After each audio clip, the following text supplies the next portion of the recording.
ആദ്യം തന്നെ എൻ്റെ നല്ലവരായ എല്ലാ കൂട്ടുകാർക്കും നല്ലൊരു ഓണാശംസ നേരുന്നു. ഇതോടെ ഈ ഒരു വർഷത്തെ ഓണം സീരീസ് ഇവിടെ അവസാനിക്കുകയാണ്. അതുകൊണ്ടാണ് ഞാൻ ആദ്യം തന്നെ ഓണത്തിൻ്റെ ആശംസകളൊക്കെ പറഞ്ഞത്. ഇന്ന് ഞാനിവിടെ ഉണ്ടാക്കിയിരിക്കുന്നത് നല്ല അടിപൊളി ഒരു രസമാണ്. നമ്മുടെ ഓണത്തിന് ഒഴിച്ചുകൂടാൻ പറ്റാത്ത ഒരു രസം റെസിപ്പിയായിട്ടാണ് ഇന്ന് വന്നിരിക്കുന്നത്. ഓണത്തിന് മാത്രമല്ല എപ്പോൾ വേണമെങ്കിലും നമുക്ക് ഈ ഒരു രസം ഉണ്ടാക്കാവുന്നതാണ്. വളരെ നല്ലതാണ് ആരോഗ്യത്തിന്. എന്തായാലും ഈ ഒരു റെസിപ്പി എങ്ങനെയാണ് ഉണ്ടാക്കുന്നതെന്ന് നമുക്കൊന്ന് നോക്കിയിട്ട് വരാം.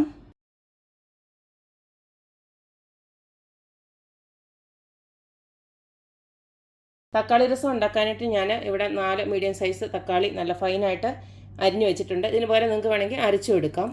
പിന്നെ നമുക്ക് വേണ്ടത് കുറച്ച് കുരുമുളക്, ഒരു 2 ടേബിൾ സ്പൂണ് ഇതുപോലെ കുരുമുളക് മുഴുവനായിട്ടുള്ളത് എടുക്കുക. കഴുകി എടുത്ത് വെച്ചിരിക്കുകയാണ്.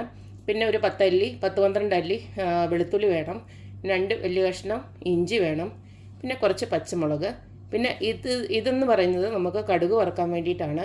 കുറച്ച് കറിവേപ്പില, അതുപോലെ തന്നെ ഡ്രൈ ചില്ലി, ഉണക്കമുളക്, പിന്നെ ഒരു 6-7 കൊച്ചുള്ളി അരിഞ്ഞത്. പിന്നെ നമുക്ക് രസത്തിന് അറിയാമല്ലോ എപ്പോഴും വേണ്ടത് നമ്മുടെ മല്ലിയില അരിഞ്ഞാണ്. അത് ഞാൻ റെഡിയാക്കി വെച്ചിട്ടുണ്ട്. ഇനി നമുക്കിത് എങ്ങനെയാണ് ഉണ്ടാക്കുന്നത് നോക്കാം. രസം ഉണ്ടാക്കാനായിട്ട് ഇതുപോലത്തെ ഒരു പാൻ ഞാൻ അടപ്പിലോട്ട് വെച്ച് കൊടുത്തിട്ടുണ്ട്. ഇതിലേക്ക് ഞാൻ വെളിച്ചെണ്ണയാണ് ഒഴിച്ചു കൊടുക്കുന്നത്.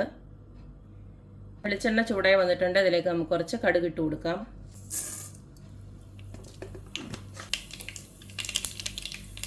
കടുക് പൊട്ടി വരുമ്പോൾ നമ്മൾ നേരത്തെ അരിഞ്ഞു വെച്ചിരിക്കുന്ന എല്ലാം അങ്ങോട്ട് ഇട്ട് കൊടുക്കാം.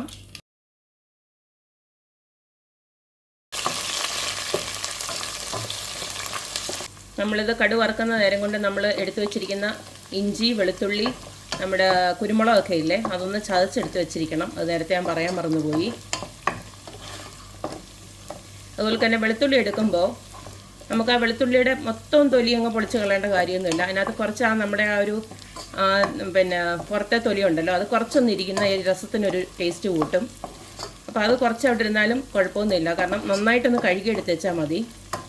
ഉള്ളിയെല്ലാം നന്നായിട്ടൊന്ന് വാടി വന്നിട്ടുണ്ട്. ഇനി നമുക്കതാ ഇതുപോലെ ഞാൻ ഒന്ന് ചതച്ചെടുത്ത് വെച്ചിട്ടുണ്ട്. കണ്ടില്ലേ, ഒത്തിരി അങ്ങ് അരഞ്ഞു പോരുത്, ചതച്ചെടുക്കുകയും ചെയ്യാവൂ. അപ്പോൾ ഇത് ഇനി നമുക്ക് ഇതിനകത്തോട്ട് ഇട്ട് കൊടുക്കാം.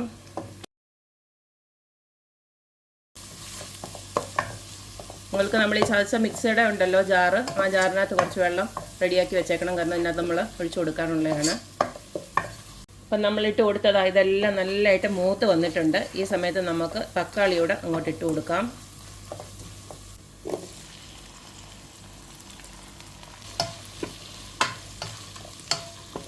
ഈ തക്കാളി ഇനി നല്ലതായിട്ടൊന്ന് വെന്ത് അലിയണം ഇതിനകത്ത് കിടന്നിട്ട്. അതുവരെ നമുക്കൊന്ന് വെയിറ്റ് ചെയ്യാം. നമ്മളിട്ട് കൊടുത്ത തക്കാളി എല്ലാം ഇതുപോലെ നല്ല വെന്ത് പൊടിഞ്ഞു പോലെ വന്നിട്ടുണ്ട്.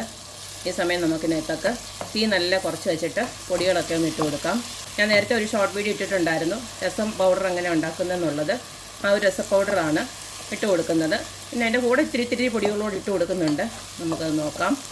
ആദ്യമായിട്ട് നമുക്കിതിനാവശ്യമായിട്ടുള്ള ഉപ്പൊന്ന് ഇട്ട് കൊടുക്കാം. 1 ടീസ്പൂൺ വരെ ഇട്ട് കൊടുക്കുകയാണ്. പിന്നെ നമുക്ക് വേണമെന്ന് വെച്ച് കഴിഞ്ഞാൽ പിന്നെ ഇട്ട് കൊടുക്കാം.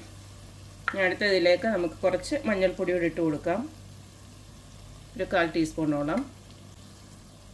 പിന്നെ നല്ലൊരു നിറത്തിന് വേണ്ടിയിട്ട് ഞാനൊരു 1 ടീസ്പൂണ് കാശ്മീരി ചില്ലി പൗഡറോടെ ഒന്നിട്ട് കൊടുക്കുകയാണ്. അത് ഓപ്ഷണലാണ്, നിങ്ങൾക്ക് വേണമെങ്കിൽ മാത്രം ഇട്ട് കൊടുത്തേച്ചാൽ മതി. അടുത്ത ഇതിലേക്ക് ഇട്ട് കൊടുക്കുന്നത് രസ പൗഡറാണ്. 1 ടേബിൾ സ്പൂൺ നന്നായിട്ട് കുത്തി നിറച്ചാണ് ഇട്ട് കൊടുക്കുന്നത്. കണ്ടില്ലേ, അത് നിങ്ങളുടെ ആ ഒരു എമൗണ്ടിനനുസരിച്ചിട്ട് ഇട്ട് കൊടുത്തേച്ചാൽ മതി. പൊടിയെല്ലാം ഒന്ന് മൂത്ത് വന്നിട്ടുണ്ട്. ഇതിലേക്ക് നമുക്കിനി ആവശ്യത്തിനുള്ള വെള്ളം, ഞാൻ ആ മിക്സിയുടെ ജാറ് കഴിയ വെള്ളം തന്നെയാണ് ഒഴിച്ചു കൊടുക്കുന്നത്. ഈ ഒരു വെള്ളത്തിൽ കിടന്ന് നല്ലതായിട്ട് ഇതെല്ലാം കൂടെ നല്ലതായിട്ടൊന്ന് തിളയ്ക്കണം. അതിൻ്റെ സത്തെല്ലാം അതിനകത്ത് ഇറങ്ങണം. എന്നാലേ രസത്തിനൊരു രസം ഉണ്ടാകത്തുള്ളൂ. അപ്പം ഇതൊന്ന് നല്ലതായിട്ട് തിളച്ച് വരട്ടെ. എന്തായാലും നമുക്ക് ഈ ഒരു സമയം മല്ലിയിലയോടെ അങ്ങ് ഇട്ട് കൊടുത്തേക്കാം. അതിൻ്റെ കൂടെ ഒരു ക്രാണം ഇറങ്ങിക്കോട്ടെ. അപ്പോൾ നിങ്ങൾക്ക് ഇഷ്ടമുള്ള രീതിയിലുള്ള അത്രയും മല്ലിയില ഇട്ട് കൊടുക്കാം. മല്ലിയിലയും കുരുമുളകിൻ്റെ എരിയും എല്ലാം കൂടെ ചേരുമ്പോൾ നമ്മുടെ രസം അടിപൊളി രസമാണ്. നമ്മുടെ ദഹനത്തിനൊക്കെ നല്ലതാണ് ഈ രസം.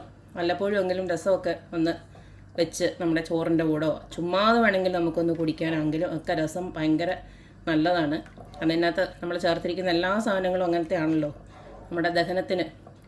നമ്മൾ സദ്യക്കൊക്കെ ഈ രസം കുടിക്കുന്നത് തന്നെ നമ്മുടെ ദഹനത്തിന്. കാരണം നമുക്കറിയാമല്ലോ, സദ്യയൊക്കെ കഴിച്ചു കഴിഞ്ഞാൽ നമ്മൾ ഒരു പെരുമ്പാമ്പിൻ്റെ ഒക്കെ കൂട്ടാണ്, ഇങ്ങനെ ഇരിക്കും, ഒരു രക്ഷയില്ല. എന്തായാലും നമ്മൾ പതിവിലും കൂടുതൽ എന്തായാലും ചോറൊക്കെ സദ്യയുടെ സമയത്ത് നമ്മൾ ഇച്ചിരി കൂടുതൽ ചോറൊക്കെ കഴിക്കും. അപ്പോൾ അതൊക്കെ ഒന്ന് ദഹിക്കാൻ വേണ്ടിയിട്ട് ഇങ്ങനെ ലാസ്റ്റിൽ കുറച്ച് രസം ഒഴിച്ചിട്ട് ഇച്ചിരി ചോറുണ്ണത് നല്ലതാണ്.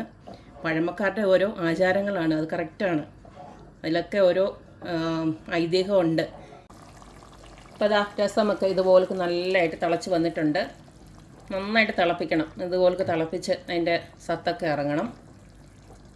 അപ്പം നമ്മുടെ രസം ഇവിടെ റെഡി ആയിട്ടുണ്ട്. ഇതിൻ്റെ കൺസിസ്റ്റൻസിയൊക്കെ നിങ്ങൾക്ക് ഇഷ്ടമുള്ള രീതിയിലാക്കാം. ചിലർക്കാണെങ്കിൽ ഭയങ്കര വെള്ളം പോലെ കിടക്കണം. പിന്നെ ഇതിനകത്ത് ചിലർ പുളിയോട് ആഡ് ചെയ്യും, അതായത് നമ്മുടെ പിഴിപുളി ഉണ്ടല്ലോ, അത് പുളി ഇഷ്ടമുള്ളവർക്ക് വേണമെങ്കിൽ ഒരു പൊടിക്ക് ഒരു നെല്ലിക്ക വലുപ്പത്തിൽ ഇച്ചിരി പുളി എടുത്തിട്ട് പിഴിഞ്ഞ് ഇതിനകത്ത് വേണമെങ്കിൽ ഒഴിക്കാം. ഞാനിപ്പോൾ ഒഴിക്കുന്നില്ല, കാരണം ടൊമാറ്റോ രസമാണല്ലോ ഞാൻ ഉണ്ടാക്കിയത്. അപ്പം ആ ടൊമാറ്റോയുടെ ഒരു പുളി മാത്രം മതി. എന്തായാലും ഇത്രയേ ഉള്ളൂ. അപ്പം ഓണത്തിന് എല്ലാവരും, ഓണത്തിന് മാത്രമല്ല എപ്പോൾ വേണമെങ്കിലും നമുക്കുണ്ടാക്കാം. എല്ലാവരും ഇതുപോലുള്ള രസമൊക്കെ ഒന്ന് ഉണ്ടാക്കി നോക്കുക, അഭിപ്രായങ്ങളൊക്കെ അറിയിക്കുക. അപ്പോൾ എല്ലാവർക്കും നല്ലൊരു ഓണാശംസകൾ നേരുന്നു. എല്ലാവരുടെയും ഓണമൊക്കെ നന്നായിരിക്കട്ടെ എന്ന് ആശംസിക്കുന്നു. അപ്പോൾ എപ്പോഴും പറയുന്ന പോലെ എൻ്റെ റെസിപ്പീസ് ഇഷ്ടമുള്ള എല്ലാവരും please like, share and subscribe. അപ്പോൾ ഇനി ഒരു അടിപൊളി വീഡിയോ ആയിട്ട് വരുന്നവരേക്കും ബൈ.